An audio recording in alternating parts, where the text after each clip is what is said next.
Today I'm going to show you how I make a fairly aggressive hip-hop beat. True Sound Studios is in your ears. So I got this synth tone going on here. Whoops.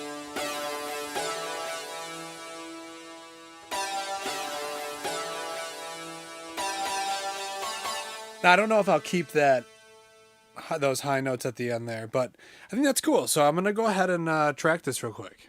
Okay, so I went ahead and recorded this, so let's take a listen really quick.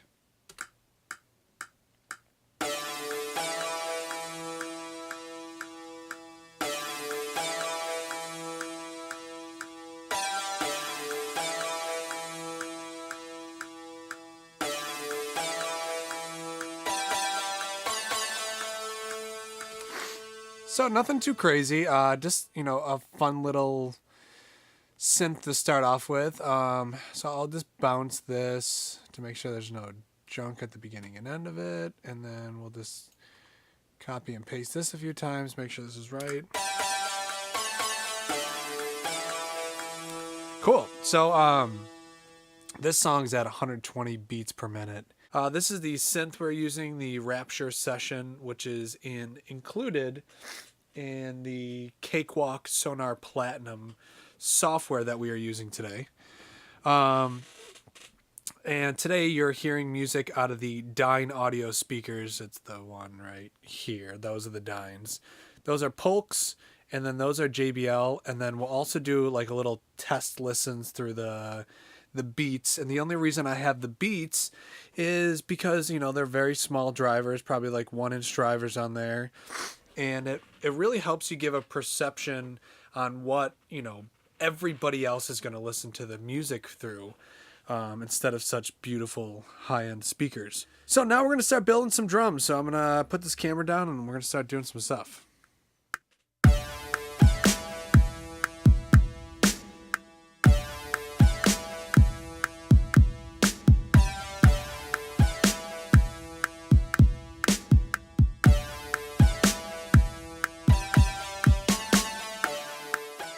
Okay, so now that we have the drums, at least a good idea, I'm going to go ahead and start cutting this up and kind of picking out the parts that I like.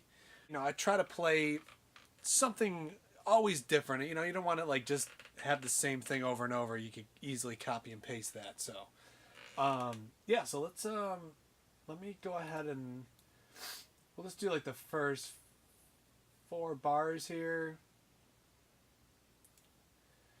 and we will quantize this to 1/8 notes. See what this sounds like.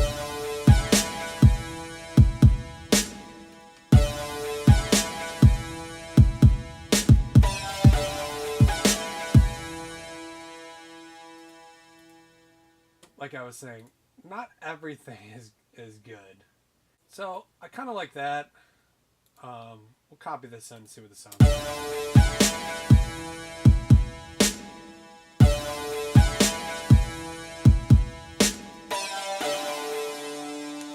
And then just to keep it a little fun, we'll just change up that very ending.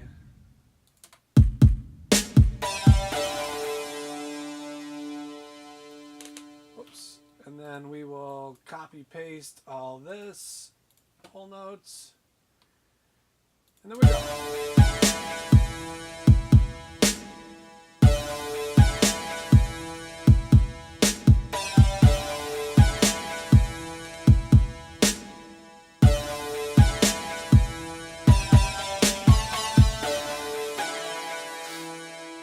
Cool, so we got some drums built. Okay, so to keep this interesting, obviously we need to add some hi-hats to this, so we'll just do something simple for this moment. Let's see what this sounds like.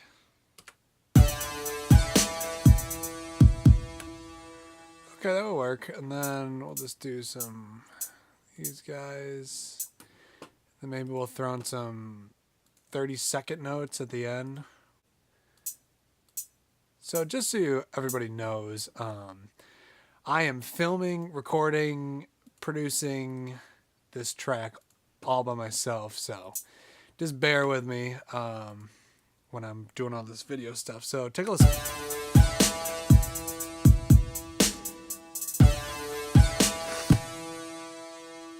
So those little 16th notes are actually really cool. So why don't we take that out, and then we'll just take this and copy that right there.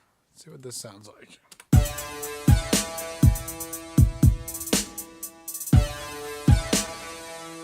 Yeah, I like those like little lead-ins, those 30-second note lead-ins. So, that should be pretty good for now. And, this is just a framework. Obviously, as the beat progresses, things change. So I think we should do some sort of transition right at the end here. I like that like trap snare sound. This is the little altar boy. And this is going to help us pitch that snare drum. But you can hear the pitching. So that's how I do my pitching. So we're going to take these out because that sounds not good. We'll try something similar to the... Oh, you know what? We'll do this. Do some like triplet little fills.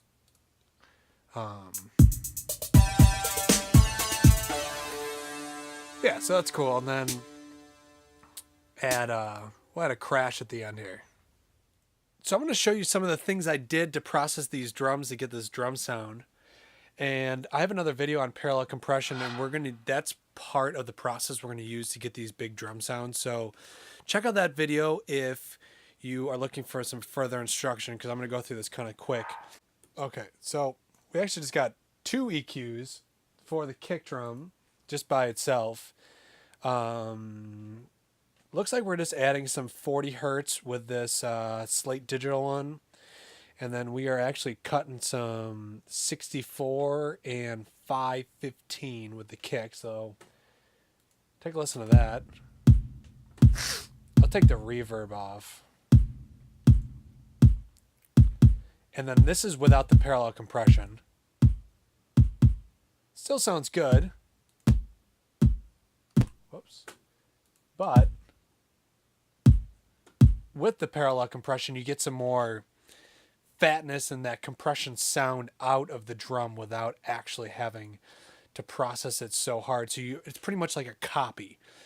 You have your kick drum, and that is running to the drum bus over here. But then a second copy of this kick drum is then running to this parallel compression bus.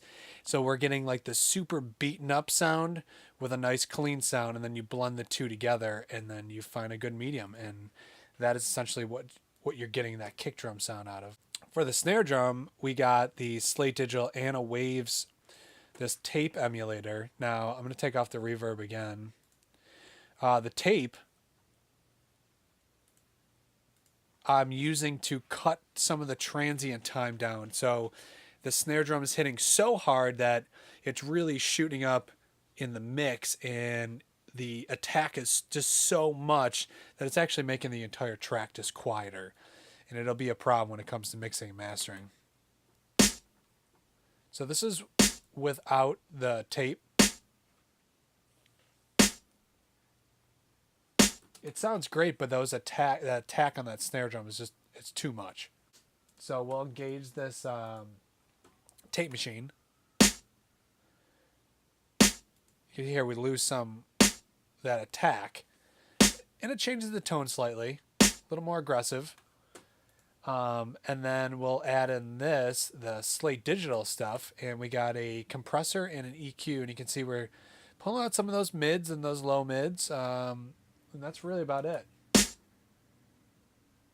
So without it, with it,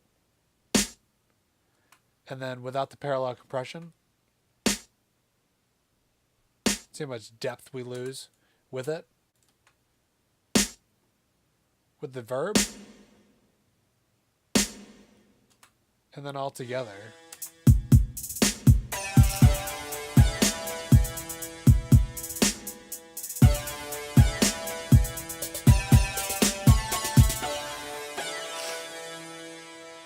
Cool. That thing really hits. Yeah, so I'm going to start with the bass line and see if I can't come up with something here.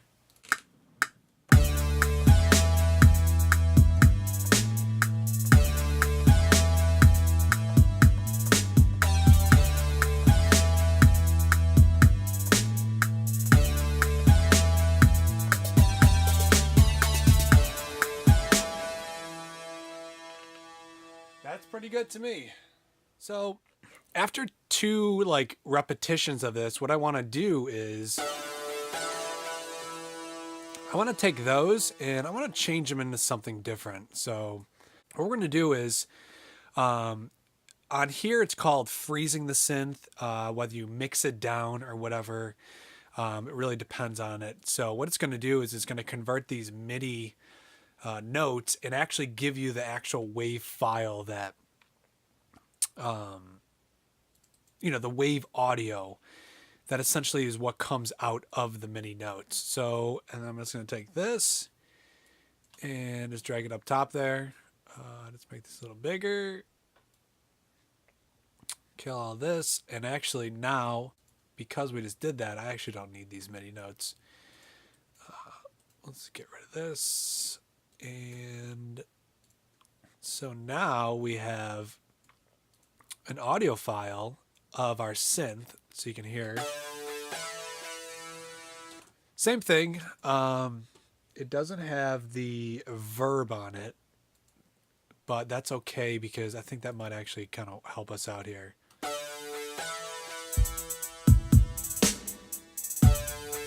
So what I'm going to do to, make this sound, I guess, different, we're just going to drag this EQ up here. This is something I use on a different track.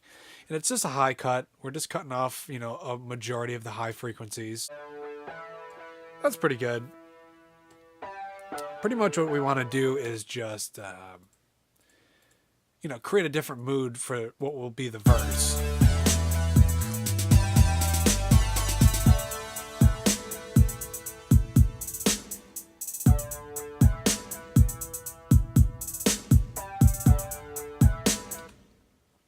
Maybe we'll even take it a step further and make it in mono.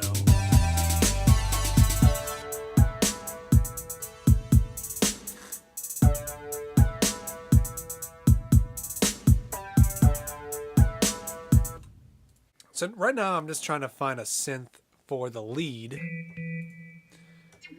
Once again, using the Rapture session.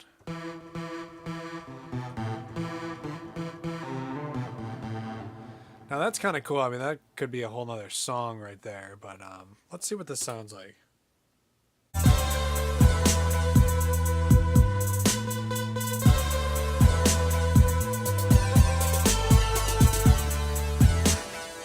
Yeah, maybe something towards like what we had at the end there. So this is what we got then.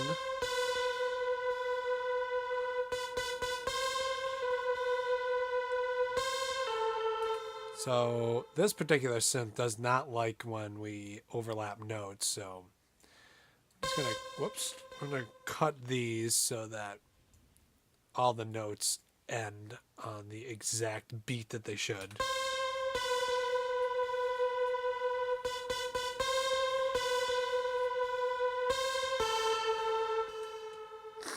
So that's pretty cool. That obviously works.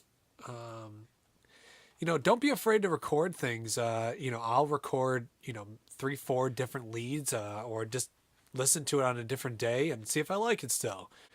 So let's take a listen to what we got here.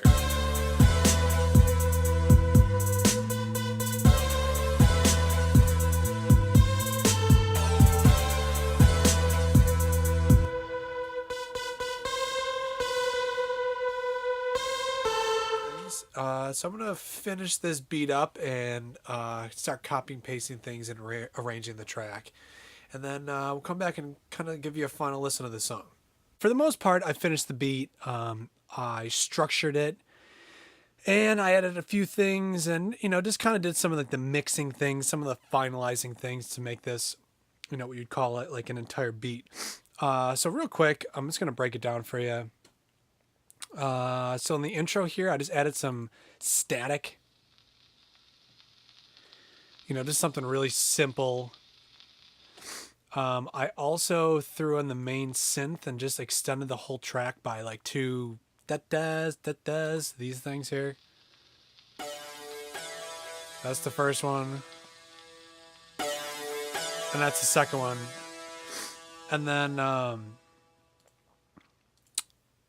that goes into like a little trap snare fill into the drop.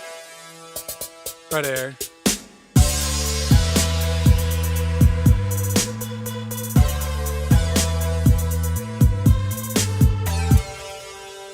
So yeah, the delay on that thing is crazy. So yeah, it sounds great. I added a little like these like a little bit more EDM synths halfway through the chorus, so as it repeats again. Just single note, and then there's this kind of like little hip hop lead. And that comes in halfway through the chorus. For the verse, same thing. It's the same pattern, I guess you could call it, for this synth. Well, what I did at the very end was I took the last note of this, which would be this note, and I very simply just cut it and then reversed it on this track. So this has like a little build into the chorus, because this is like the verse. And then I added this synth.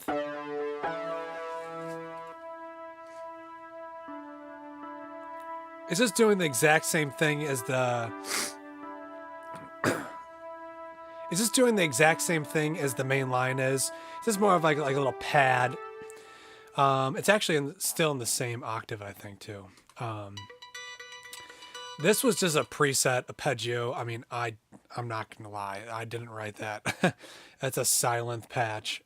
It sounded good, so it's just a single note thing. Once again, that comes halfway through the verse.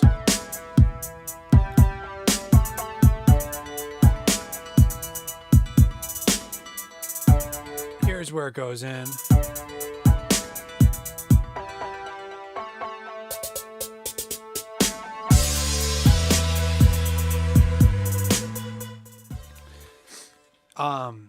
So, you know, something to remember to make a hook sound bigger is just very simply drop it out. You can see right here, we, you know, I got the drums, cut this bar. Normally it'd go in right here, but I just extended one more bar so that you kind of give a little more anticipation, you know, with this little trap snare thing.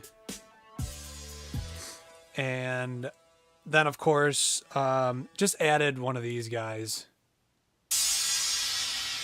You know, the like affected crash cymbal or whatever you want to call it. You know, just to make that chorus feel, once again, just even bigger.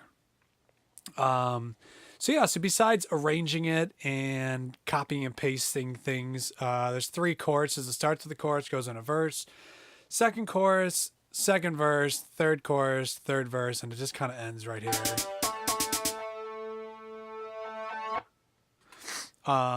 So with any one of my beats that I make, I keep the project open because I'm always looking to remix or maybe add things or rearrange it. So if you do happen to purchase a beat from me, it does come with the satisfaction, I guess, of, you know, being able to rearrange the track, make the verses longer, make them shorter, make the choruses longer and shorter. Yeah, I just like that flexibility always. So, once again, this is Ryan Weezna from True Sound Studios. Hope you enjoyed this beat. See you guys next time. Hey guys, thanks for watching this video. If you want to follow and stay up to date with True Sound Studios, follow us on our Instagram page. We post on there almost every single day, and we will keep you updated with pictures, videos, beats, behind the scenes stuff, and pretty much more material than you can handle.